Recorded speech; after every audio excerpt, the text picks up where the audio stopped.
Amém? Então, sem mais delongas, eu gostaria que você abrisse a sua Bíblia em Atos dos Apóstolos, capítulo 2, do versículo 1 em diante. Amém?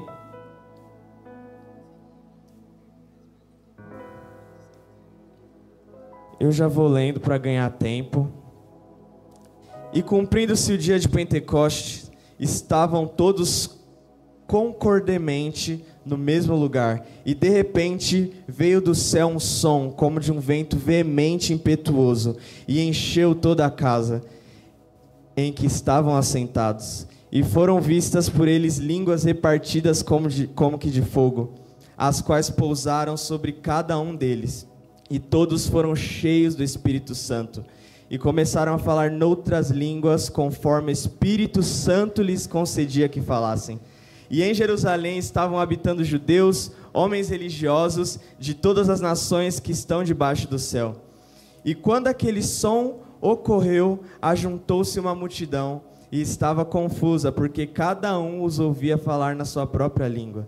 E todos pasmavam e se maravilhavam, dizendo uns aos outros: pois que não são galileus todos esses homens que estão falando? Como, pois, os ouvimos cada um na nossa própria língua em que somos nascidos?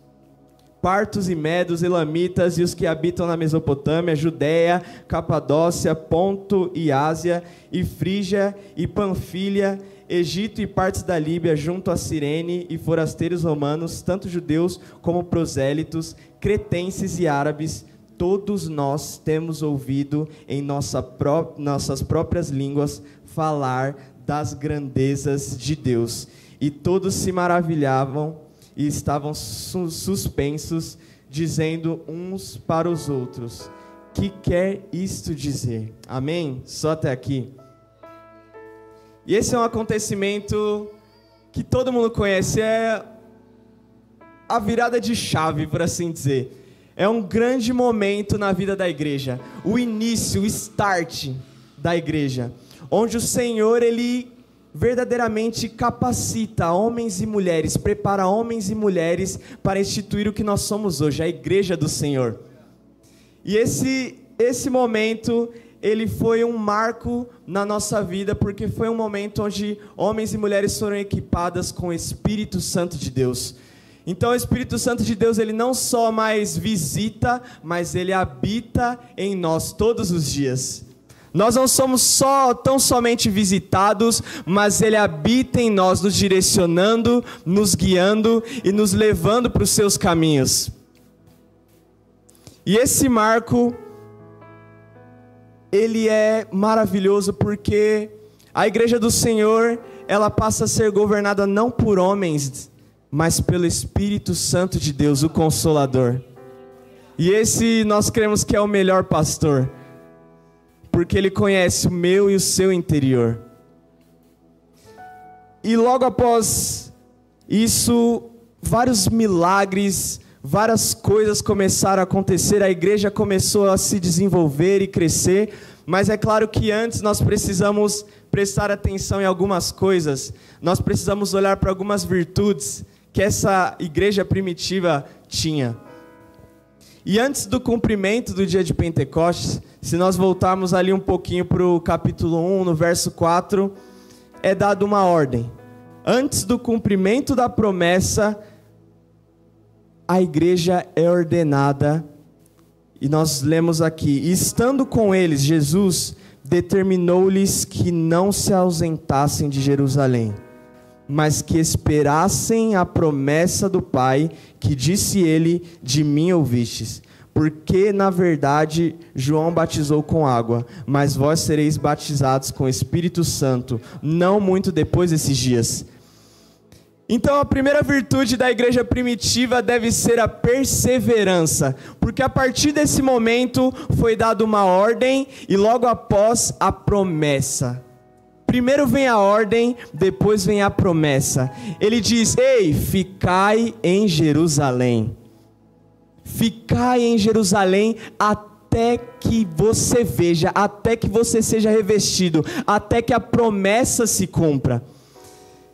E a partir desse momento, os discípulos, eles precisam perseverar na promessa. Num ambiente caótico, num momento não muito calmo, né?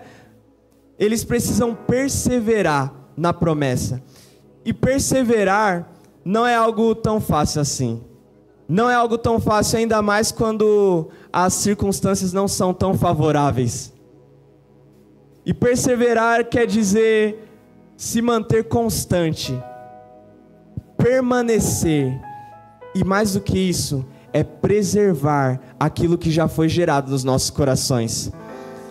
Então o Senhor Jesus, primeiro ele diz: ei, ficai em Jerusalém, até que a promessa se cumpra.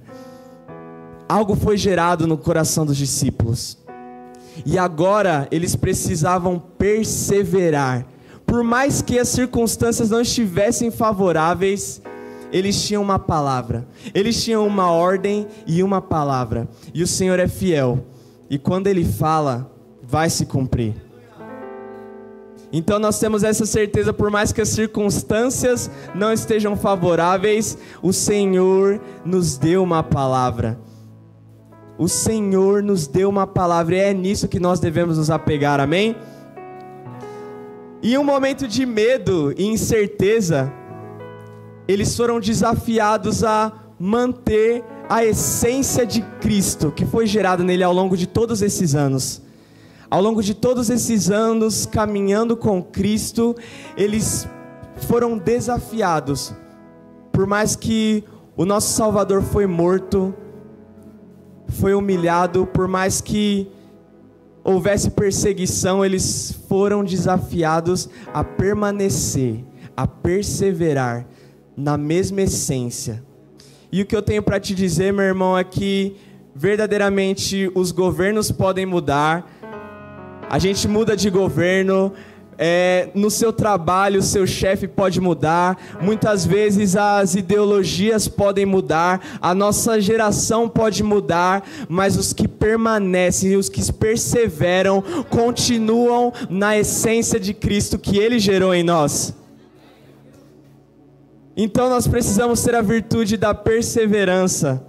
Nós precisamos, mesmo quando nós não entendemos, mesmo quando nós não vemos um futuro, nós sabemos que o Senhor está conosco, que Ele já está lá, amém? E não só isso, foi dada uma ordem e uma promessa. Mas quando nós vamos mais a fundo, também é requerida uma resposta. Uma resposta dos discípulos. Uma resposta da igreja. Porque no verso 9 nós podemos ver que em um momento chocante, os discípulos estavam com o Senhor, e logo após Ele falar da ordem, da promessa, está escrito: tendo dito isso, foi elevado às alturas enquanto eles olhavam, e uma nuvem o encobriu da vista deles.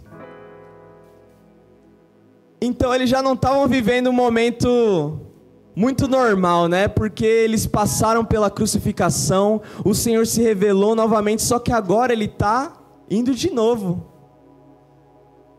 É um momento difícil de entender, né? Meio caótico ali. E o Senhor, Ele é elevado nas alturas, e a Bíblia é bem enfática em dizer que uma nuvem cobriu e escondeu dos olhos deles. E o mais interessante é que se nós continuarmos, e eles ficaram com os olhos fixos no céu enquanto ele subia, e de repente surgiram diante deles 2 homens vestidos de branco, que lhe disseram: Galileus, por que vocês estão olhando para o céu? Este mesmo Jesus que dentre vocês foi elevado aos céus, voltará da mesma forma como viram subir. Então nesse momento, eles são perguntados, uma pergunta é feita: por que estáis olhando para o céu? Por que vocês estão olhando para o céu? E essa pergunta, ela se dá porque aquele não era o momento de olhar para o céu, mas era o momento de manter o coração aquecido. Era o momento de manter o coração no céu. Sabe por quê? Porque enquanto eles ficavam com os olhos fixos, procurando por respostas, eles estavam falando: ei, para de olhar, para de procurar por respostas, porque Jesus já deu para vocês. Agora se apega à promessa, se apega à palavra dele. Já chega, você não precisa mais de respostas, agora você precisa de perseverança. E quantas vezes nós somos assim, não? Muitas vezes nós queremos muitas respostas, e não é errado procurar por elas, mas o Senhor já nos entregou. O Senhor já nos entregou uma resposta, e agora nós precisamos responder Ele. Nós precisamos perseverar. Nós precisamos nos apegar à palavra dEle.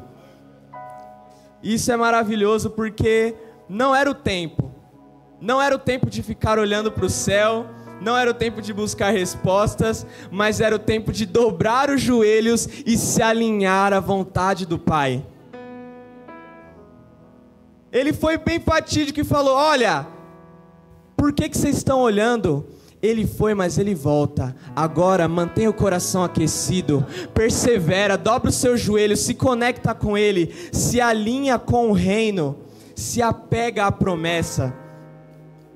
Então nós muitas vezes precisamos entender que há um tempo determinado para todas as coisas. E nós precisamos ter a virtude da perseverança.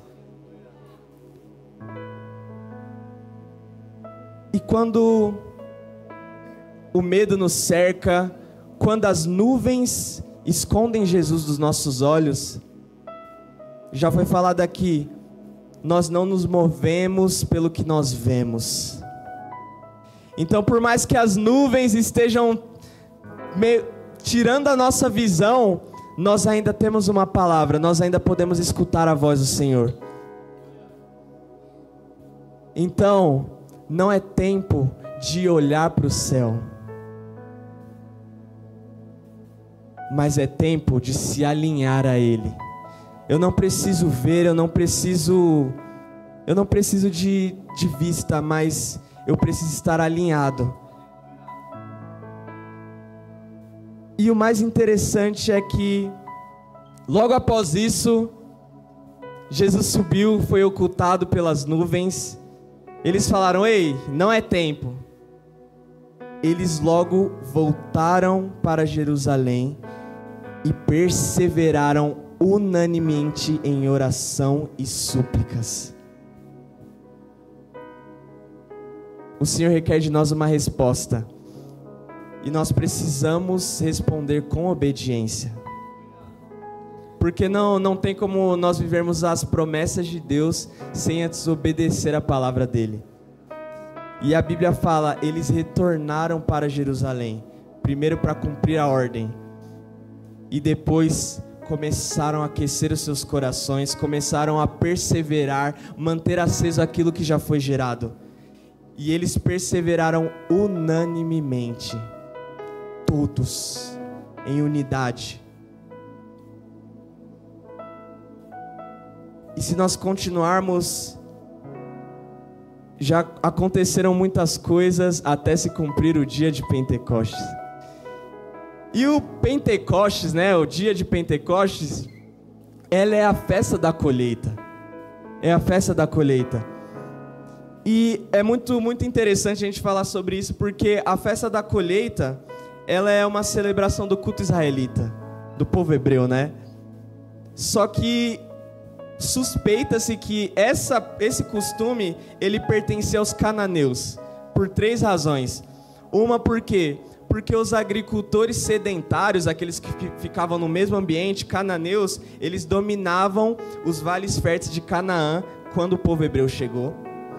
Outro motivo para isso é que, originalmente, os hebreus ou israelitas, eles não eram agricultores. Eles eram pastores de ovelha. E eles viviam como seminômades. Então, eles ficavam um tempo em um lugar, depois eles se locomoviam, como pastor de ovelhas. E eles ficavam ali nas montanhas centrais, nos estepes localizados nas periferias das ricas regiões agrícolas de Canaã. E o terceiro é que, pouco a pouco, o povo de Israel foi se tornando agricultores sedentários, ou seja, eles começaram a se infiltrar em um lugar e utilizar da agricultura como seu sustento. E por que eu estou falando isso? Tá enchendo linguiça? Mas é muito importante porque nós como igreja nós precisamos entender o tempo que o Senhor tem para nós.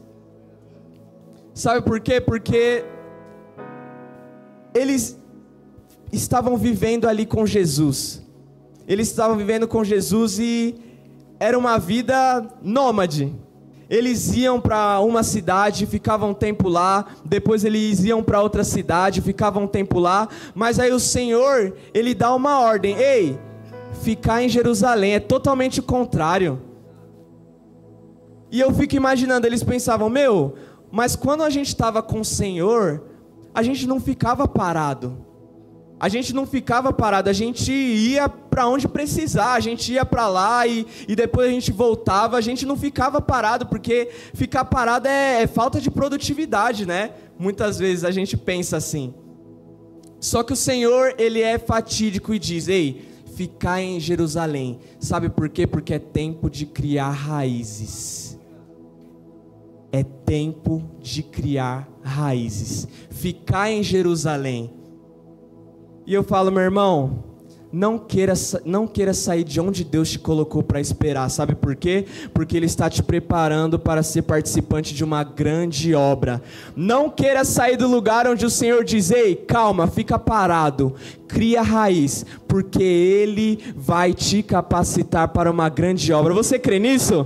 Vocês estão comigo aqui? Então, no momento, eles estão na ativa, indo para lá, indo para cá, e agora a ordem é diferente. Fica parado, fica lá em Jerusalém, fica de boa, e espera. E esperar é algo difícil, mas só desfruta da colheita aquele que persevera no plantio. Isso é muito interessante porque muitas vezes nós somos como os pastores de ovelha nômades. Nós queremos conduzir o rebanho, muitas vezes as nossas vidas. Nós queremos fazer, nós queremos acontecer, nós queremos direcionar ali para onde vamos ficar, qual caminho devemos tomar. Mas olha que maravilha, eles passaram de pastores para agricultores. Sabe por quê? Porque na agricultura você planta, mas você depende da chuva, você depende do sol, você depende das circunstâncias climáticas.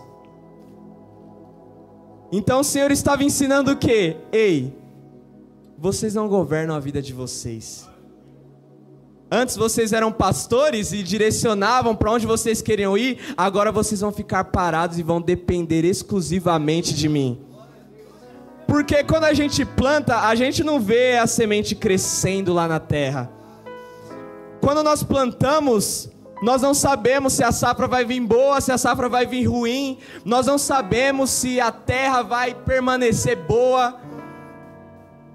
Mas o Senhor, Ele estava começando a mudar a chave, dizendo, ei, olha só, agora vocês vão ficar parados e vocês vão ver que eu estou cuidando de vocês. Vocês não precisam tomar conta da vida de vocês, direcionar para onde vocês querem ir, vocês só precisam confiar em mim. Porque é o Senhor que dá o crescimento para a semente. Muitas vezes, através das nossas decisões erradas, nós podemos perder o rebanho. Mas o Senhor, no seu poder e majestade, Ele faz a colheita frutificar. Então, eles estavam sem ficar quietos, sem parar. E o Senhor, Ele fala assim, ó, para, e agora cria raízes. E isso é muito interessante porque a partir do momento que você cria raízes, você está pronto para frutificar. A partir do momento que a colheita ela tem raízes, está pronto para a colheita. Então, depois de firmar as raízes, a palavra de Deus diz que de repente, vale a pena esperar, meu irmão. Vale a pena esperar, porque eles estavam ali mantendo a chama acesa, criando raízes, se aprofundando, e de repente. Então nós precisamos aceitar aquilo que o Senhor tem para nós, o momento que nós estamos vivendo, aquilo que o Senhor nos diz. Porque nós, como seres humanos, nós temos a necessidade de ver o crescimento. Quando nós estamos fazendo alguma coisa, a gente quer ver o resultado. A gente quer ver que alguma coisa está mudando, alguma coisa está acontecendo.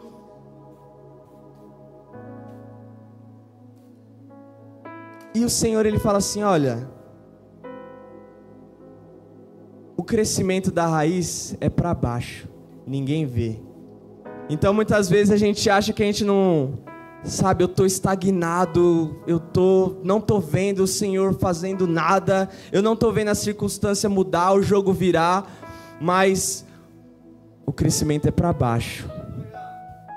Então muitas vezes, mas eu não canto, eu não prego, mas você vem na terça-feira no Semeando a Palavra, e a palavra ela toma forma no seu coração, você é transformado. Aí você vem na quinta-feira, ora, e os louvores vão transformando a sua vida, a palavra vai transformando a sua vida. Ninguém está vendo, mas a raiz está crescendo. Ninguém está olhando, mas a raiz está ficando mais profunda, e você vai atingindo mais profundidade no Senhor.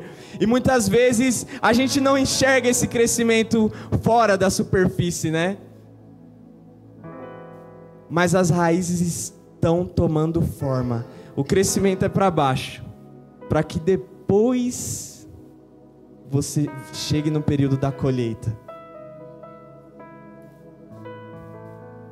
Então, depois que as raízes foram firmadas, depois que eles perseveraram, depois que eles manteram-se constantes, com o coração ardente, aguardando, de repente, veio do céu.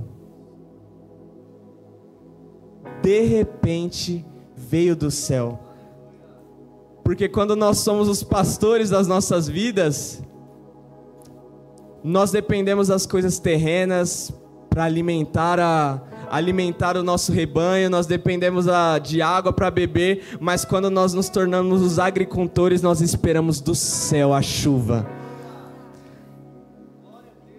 Quando nós criamos raízes, nós esperamos a provisão de Deus, que não vem dessa terra, mas vem do céu. Então, de repente, veio do céu um som, como de um vento veemente e impetuoso.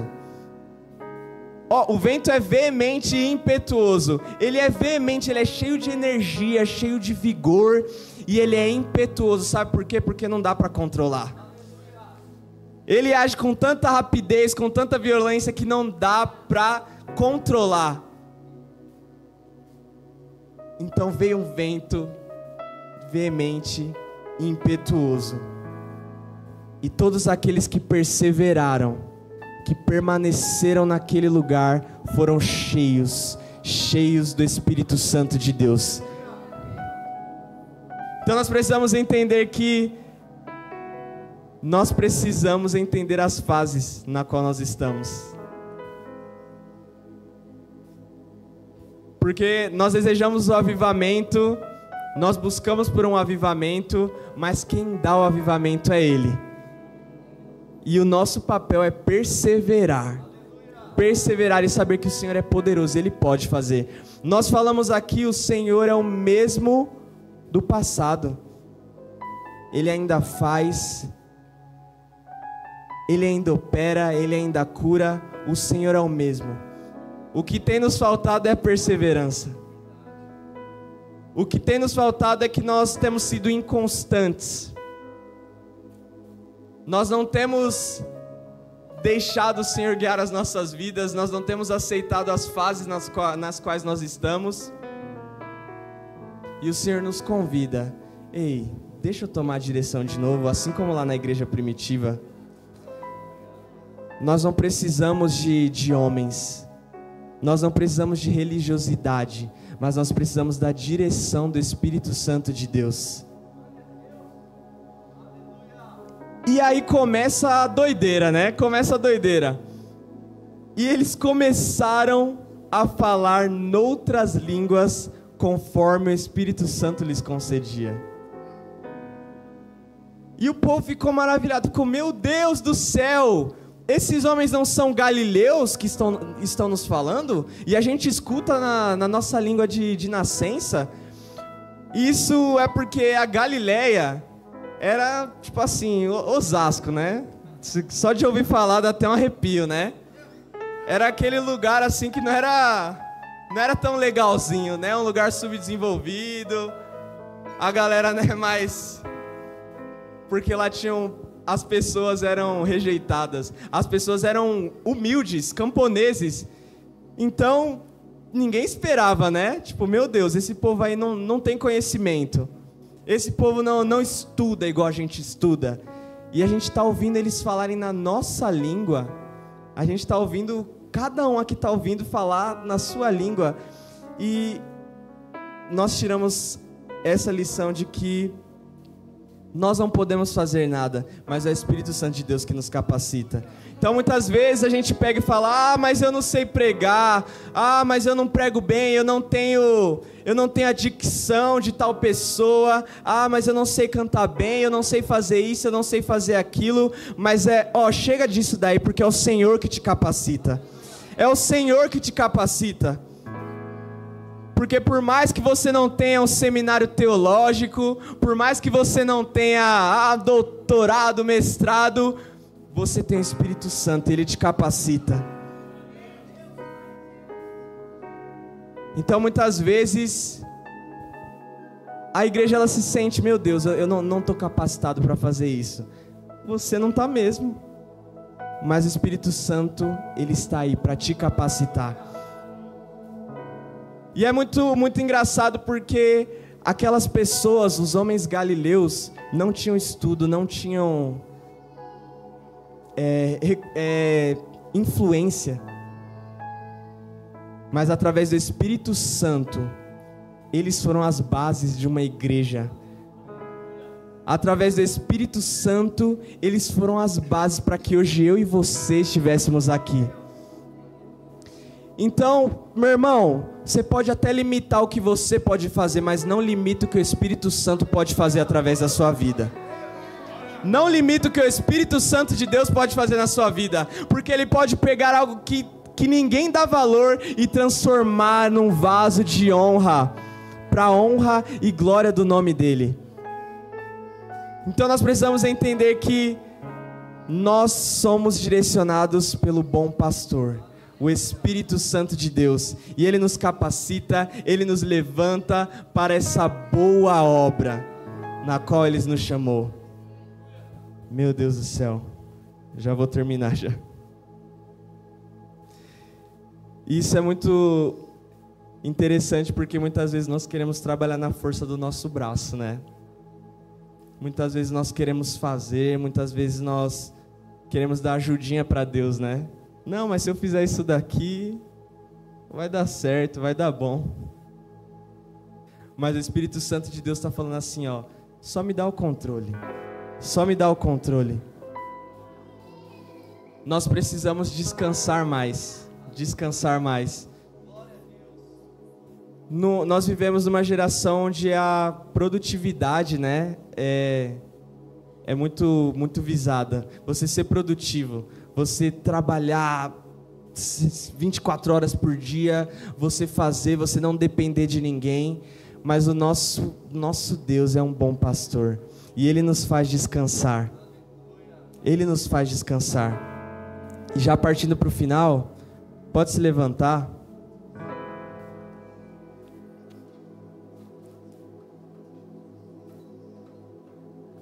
quando nós vamos olhar no capítulo 1, no verso 7, está escrito: e disse-lhes: não vos pertence saber os tempos ou as estações que o Pai estabeleceu pelo seu próprio poder.